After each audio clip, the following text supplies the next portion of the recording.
from what has happened. Just a clarification, I don't think 370 has been nullified. 370 as it existed has been nullified through an amendment to 370 itself. So the central question that I think we should ask ourselves is, and this is something that all the members who are effectively opponents of this move have raised, is one, whether the presidential order could have been passed at a time when there was no legislative assembly, so to speak, and when effectively there was a presidential rule over the state of Jammu and Kashmir, wherein there was absolutely no consultation either with an elected government or with the assembly, depending on which provision you're looking at. 371D is effectively the provision you're looking at. And the second question that people end up asking is with respect to the trifurcation of the state leading to the formation of union territories. Thereby, what happens to the provisions of the constitution that require consultation with the state government before you demarcate the boundaries of that particular state and you choose to make it a union territory altogether without a legislature, either unicameral or bicameral? That's the second question. The third question that arises is the use of the presidential power itself under 370, regardless of whether or not there was a legislative assembly. So I think these are the three issues. Now the one thing that becomes very important is most people cite the instrument of accession, the absence of the covenant of merger as the basis of the argument that since there was no covenant of merger, therefore the accession was not complete. I think that's a downright stupid argument from a legal standpoint, because a covenant of merger does not in any manner impinge the factum of accession, because the instrument of accession comes first, followed by the covenant of merger.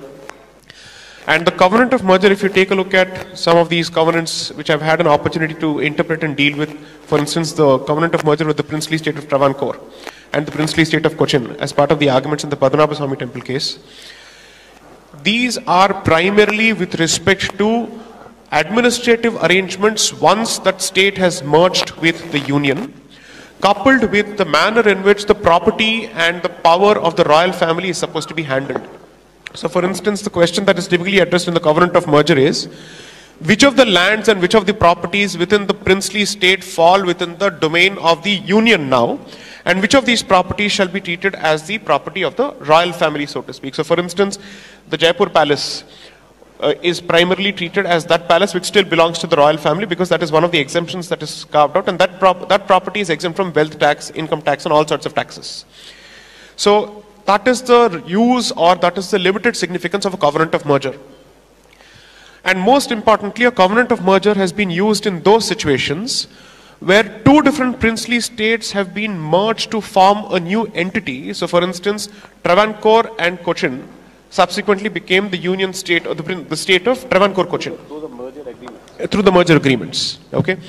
So frankly speaking, the absence of a covenant of merger does not have any bearing. And to use the words of the fount of all that is great with India, which is Shri Jawaharlal Nehru, he himself said that the instrument of accession is not a conditional instrument, it is a final instrument as far as Kashmir's marriage with India is concerned, and this particular marriage has no talaq, either talaq-e-biddat or whatever you call it. There is absolutely no divorce possible. This is something that he himself clarified during the course of debates. Subsequent to the Chinese, this was before the Chinese aggression, and post the Chinese aggression, on the floor of the house, he had to even clarify that 370 is a provision that India could do away with without any compunction, without any kind of obligation at all, and without even seeking necessarily the permission of the people from the state of Kashmir. This was the statement he made, perhaps because of the lessons that he had to draw from the 1962 war, because he realized that this particular state has a very clear geostrategic value to people around us. So as far as I'm concerned, the absence of covenant of merger doesn't make a difference.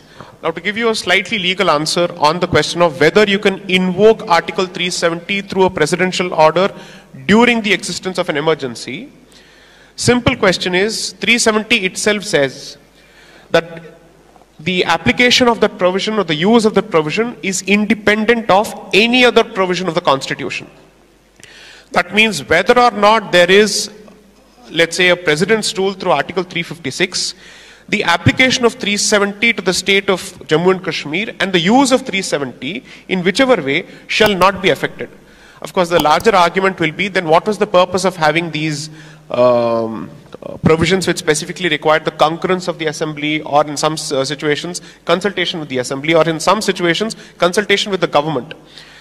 Now, what we have to effectively think of is, you have to perhaps use a doctrinal approach here, not just a constitutional approach here, which is, if the argument of the other side has always been that Kashmir is a special state and therefore it requires special treatment, I would certainly say that in application of Article 370 and in application of even provisions of emergency, there is a special exception that is possible as far as the state of Kashmir is concerned. Why do they make this argument? Their argument is, if you can divide a state like this without consulting the people of the state, what is to stop the union government from indulging in a similar activity with respect to either Tamil Nadu or any other state or Uttar Pradesh?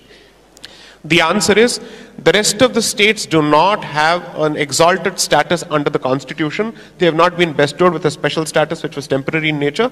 Therefore, this exceptional course of action with respect to Jammu and Kashmir is certainly warranted because it is an exceptional state. That is my doctrinal response. Point number 3, the question is whether you could have used a presidential order to do away with Article 35A. Now, this question effectively puts the supporters of Article 370 in an extremely awkward and embarrassing position as far as I am concerned. Because all these years, when it was pointed out to them that Article 35A was introduced into the Constitution, not through the Parliament's cogitation, but through the President's order, they used to cite a Supreme Court judgment of 1961 to effectively say, but the Supreme Court has effectively held it as valid. Here's the funny part. Just try and buy the Bare Act of the Constitution, the book of the Constitution anywhere, and you will not find Article 35A in any of the commonly available copies. And you will have to specifically locate Article 35A only in the presidential order which is available on the website of the Government of India. You will not find it in the Bare Act of the Constitution at all. That is the extent to which this particular provision has been kept away from the public's eye, God knows for what reason. Okay? And as far as Article 35A is concerned, here's the interesting aspect. Article 370 gives the President the permission to modify existing provisions of the Constitution in its application to the state of Jammu and Kashmir. So there was never a provision such as Article 35A in the Constitution at all when it was introduced in 1954 through the presidential order. However, the power of modifying existing provisions to apply to the state of Jammu and Kashmir was interpreted as the power to introduce a new provision altogether without any consent, without any consensus, without any discussion in the Parliament. And surprisingly, this particular thing was upheld by the Supreme Court. Therefore, I think for once, and something which comes as an extremely pleasant surprise, the BJP government knew its constitutional game really well in this particular case, where I think they decided to use the argument of the other side to effectively render 370 useless, according to me. So it's almost like a judo kick that you use the power and the weight of the opponent to render the opponent useless or to trip the opponent. So what did they decide to do? If the president can give, the president can take away. The hand which gives can take away as well. That's effectively what they did. So I think that was an extremely brilliant move. Now, which means for the Supreme Court to actually venture into the constitutionality of the abrogation of 35A, they will have to necessarily revisit the judgment of 1961. In which case they'll have to ask themselves, how come this particular provision has been in the statute book for all these days if it was unconstitutional? So you're actually caught between a rock and a hard place as far as I'm concerned. So these are 3 aspects. The 4th aspect that I think is extremely important is that Article 370, and I'm sure others are going to touch upon it, has facilitated, according to me, a lopsided demographic balance, and which is significantly responsible for affecting the rights of a lot of communities, including, let's say, issues which are very close to the heart of Vampanthy, so to speak, which is gender justice and social justice. More than 370 have always held that 35A is the truly pernicious provision because it facilitated the further alienation of Kashmir from India altogether. But the one thing that I don't think we usually discuss is what is the status of, let's say, rights of women. In fact, forget rights of women for a moment. In fact, the one question that we have to ask ourselves is, whenever the issue of Kashmir is discussed, there is never a discussion of Ladakhis. And here there is one document that is extremely important, and this was a document written in 1949 by the president of the Ladakhi Association, the president of the Buddhist Association of Ladakh, to Nehru, specifically saying Ladakh as an entity has existed even prior to the formation of the princely state of Jammu and Kashmir, which was formed only in 1846. Whereas we were annexed in 1834 and we came much prior to the state of Jammu and Kashmir. And culturally speaking, while we have all the right to go and merge with either Tibet or India, we would prefer to be with India. So regardless of the decision that the state of Jammu and Kashmir takes or Kashmir takes, Ladakhis will choose to be with India. That was the position that they categorically took. In fact, I think the name of the gentleman who wrote this letter on behalf of the Buddhists of Ladakh was Chivang Rigzin. And this letter was cited by the Tiger of Ladakh in his opening speech in his debut in Parliament recently, where he actually referred to this particular letter. So I think after a very long time, there is a fair amount of diversity in the voices which are representing all aspirations of Kashmir and not just of 5 or 6 districts located in the valley. So I think constitutionally it is certainly tenable. India has a fantastic argument. It does not violate the UN Security Resolution of August 1948 under any circumstances, because the first thing that the resolution requires is for Pakistan to withdraw from POK, not just the regular army of Pakistan, but also the Lashkars and their descendants, because they have altered the demographics of that particular place. Therefore, it has been clearly identified as the aggressor, which has to go back. And India has the exclusive permission to retain forces in that place to ensure that this aggression does not take place, only subsequent to which there can be a discussion of a plebiscite.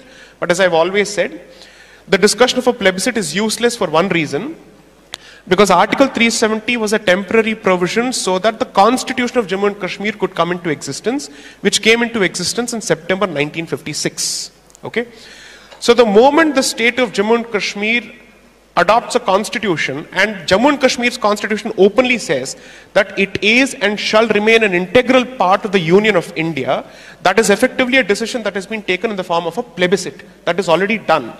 And according to law, the legislature of the state of Jammu and Kashmir is not just speaking on behalf of the Indian portion of Jammu and Kashmir, but on behalf of the entire princely state. Therefore, Gilgit-Baltistan, POK, Muzaffarabad and Indian portions have been spoken for and on behalf of by the Assembly of Jammu and Kashmir. So I think there is no constitutional issue at all. And most importantly, I think the Supreme Court will be cognizant of one fact. If you strike down this particular provision, or if you were to strike down this particular move, you strengthen the hands of the aggressor, namely Pakistan. And I'm sure that the Supreme Court will be cognizant of this. Thank you, Saidi. Beautiful for it. Technically speaking, I don't think there's a need to take it back. Because think of it as a contract between two parties and there are certain terms that you've agreed upon. If one of those parties has effectively chosen to go back on its promises, then all bets are off as far as that particular contract is concerned. The Security Resolution of 1948, August 1948, which is equally binding on Pakistan and India, is effectively to be treated as a contract under international law for all practical purposes, as a treaty in some ways. And if one of the parties has chosen not to give effect to its obligations, then effectively there is no need for us to proceed further to withdraw that particular complaint. In fact, there is one thing that I think we must just discuss. So while I'm more than happy to consider a situation where the Shias of Gilgit-Baltistan or any other region aspire to become part of Indian Kashmir and they want to become Indian citizens at some stage, I don't think any of these things would still make a difference to the fundamental question as to whether Kashmir will be a safe place for Kashmiri Hindus and Hindus from other parts of India. That is the central question that I think we must try and address. Because as far as I am concerned, 1989 reflected not just a machination by a handful of political leaders, but when 5 lakh people gather on the streets and express open hatred for a certain community, then you're looking at percolation of radicalization at the lowest level possible. And as long as that particular issue is not addressed, I don't think there is any question of normalization of Kashmir. Because let's take the best situation possible. We invest the same kind of money that we invest in Afghanistan and Kashmir and make sure that Kashmir becomes an economic paradise.